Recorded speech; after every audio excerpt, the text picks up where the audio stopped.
This house begins with restraint. Its long, low roof sits close to the ground, giving the sandstone walls and horizontal teak a measured presence, rather than a showy one. The gravel approach slows the arrival, while the maple softens the geometry in the entrance.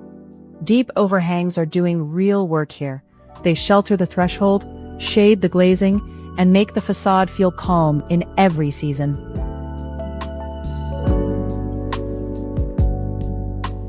The entry does not try to impress through size. It uses a few good elements with care. Terrazzo underfoot, a simple oak bench, a slatted screen, and daylight arriving from above. The view towards the courtyard starts the house's pattern of borrowed landscape. You are never far from planting, yet each room keeps its own degree of privacy. That is a useful idea for family living, where openness still needs moments of pause.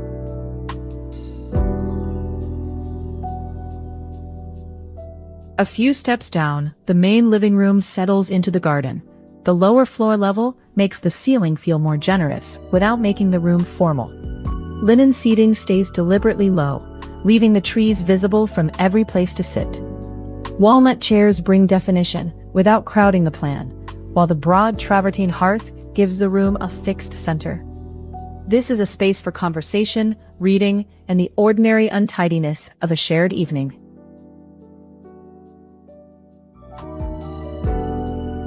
The second view shows how warmth comes from depth, not decoration. A freestanding fireplace creates a quiet pivot between sitting and reading, and the dark walnut storage is allowed to look substantial. Above, the slatted ceiling carries the same grain through the room. Instead of filling every wall, the design leaves clear passages of plaster and glass. The result is a living space that feels collected over time, although its structure remains beautifully simple.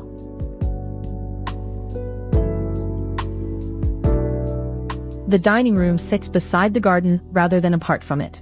8 woven chairs give the long walnut table a lighter outline, which matters in a room of so much glazing. Nothing interrupts the view across the lawn. A low sideboard keeps serving pieces near at hand, then recedes again. For a family, this kind of room earns its place by being comfortable enough for weekday suppers and composed enough for a longer table on Sunday.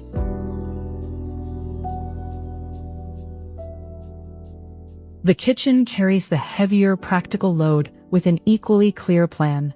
A limestone island gives several people room to prepare food without facing a wall, and the cabinetry keeps equipment out of sight when the day is finished. Open shelves are used sparingly, so they add texture rather than visual noise. The clerestories pull light over the worktop, while the glass doors keep the garden present, from the first cup of tea to the final wash-up.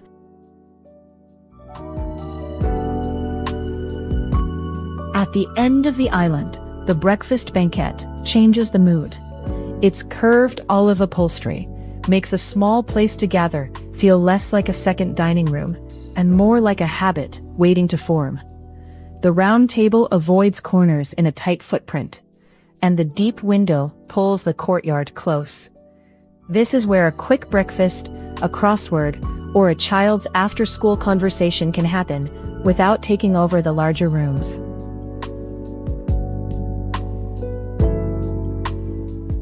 Outside, the covered terrace extends the kitchen's usefulness without pretending to be a separate resort zone. Teak eaves provide proper shelter over the table, so the space can work in changing weather. Flagstone gives the garden room a robust surface, and the brick grille adds a single point of focus. With the doors open, the route between cooking, eating, and the lawn becomes easy. That simple connection is more valuable than a long list of outdoor features.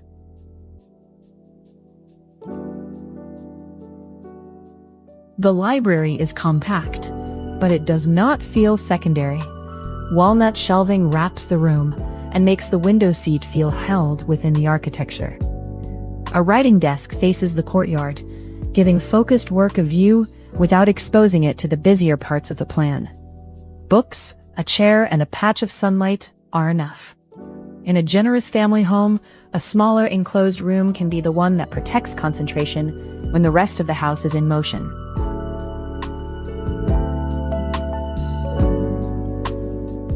The children's study follows the same principle in a brighter register.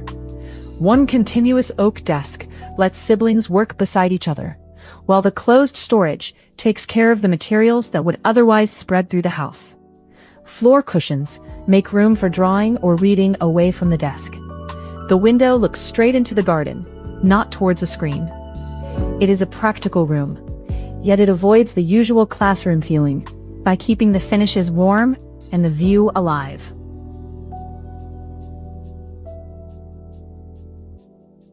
Beyond the shared spaces, the principal bedroom gets quieter rather than grander. The low teak bed keeps the proportions grounded, and terracotta linen brings color without breaking the room's calm.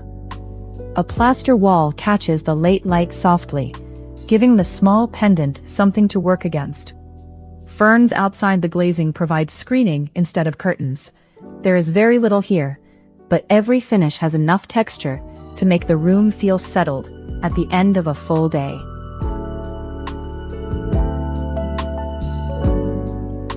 The bathroom continues that slower mood. Travertine gives the long vanity a natural variation that manufactured stone would struggle to match, while the round mirrors keep the composition gentle. Privacy glass admits daylight from the fern garden without making the room feel exposed. The freestanding bath sits beneath a clerestory, where the sky becomes the view. It is not a display bathroom. It is a room where materials, light, and a sensible amount of storage can age well.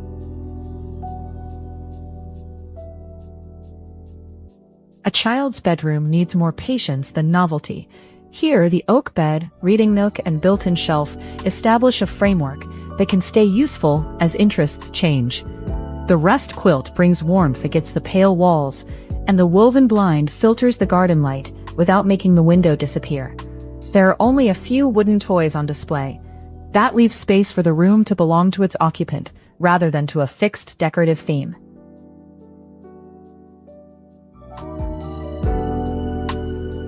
The shared bedroom gives both beds the same window light and the same access to the long oak storage wall. That equality matters in a room used by two children.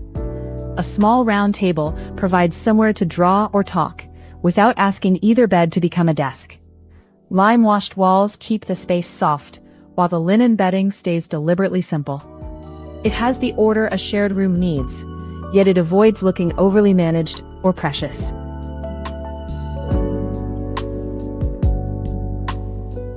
The courtyard is the house's true organizer. The olive tree stands in a circular bed of gravel, making a small piece of landscape visible from several directions.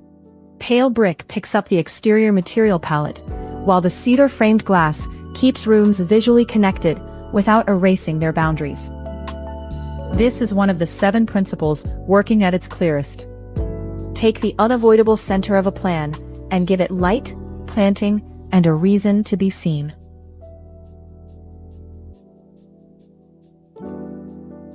The corridor beside it proves that circulation does not have to be leftover space. Teak overhead and terrazzo below make the walk between rooms feel intentional, while the courtyard glazing changes with the hour. Even the blank tonal art is restrained enough to support the architecture instead of competing with it. Doors and openings reveal fragments of family life, without giving the whole house away at once. That sequence turns movement through the plan into a daily pleasure.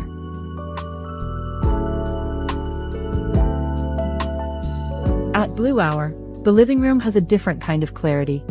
The green sofa sits low against the glass, lamps soften the corners, and the travertine fireplace holds the room together.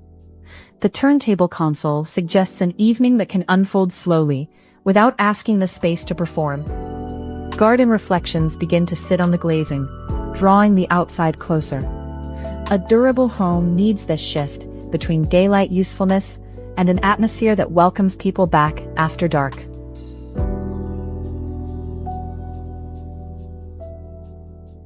The rear terrace shows the same discipline outdoors. Concrete seating is built into the landscape, so it reads as part of the garden rather than as a collection of furniture. Charcoal cushions add comfort, the small fire gives the evening a center, and the house forms a warm horizontal backdrop. Mature trees keep the scene private. There is nothing excessive here, yet the proportions allow a family and friends to gather without the garden becoming an entertainment set.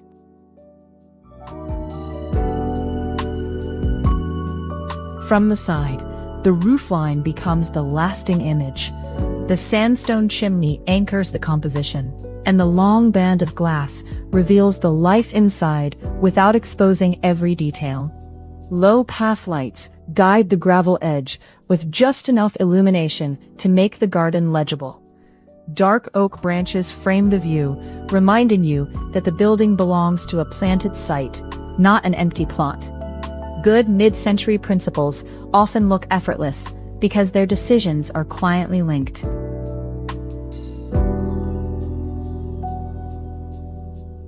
The final view returns to the arrival court, now lit from within. Teak, sandstone, and clear glazing hold their character after sunset, while the maple gives the facade a softer silhouette. Across this tour, the 7 principles have not appeared as separate rules. They have worked together through low forms, useful thresholds, honest materials, indoor-outdoor links, flexible rooms, planted light, and a measured rhythm. That is what makes warm, modern living feel convincing for a real family home.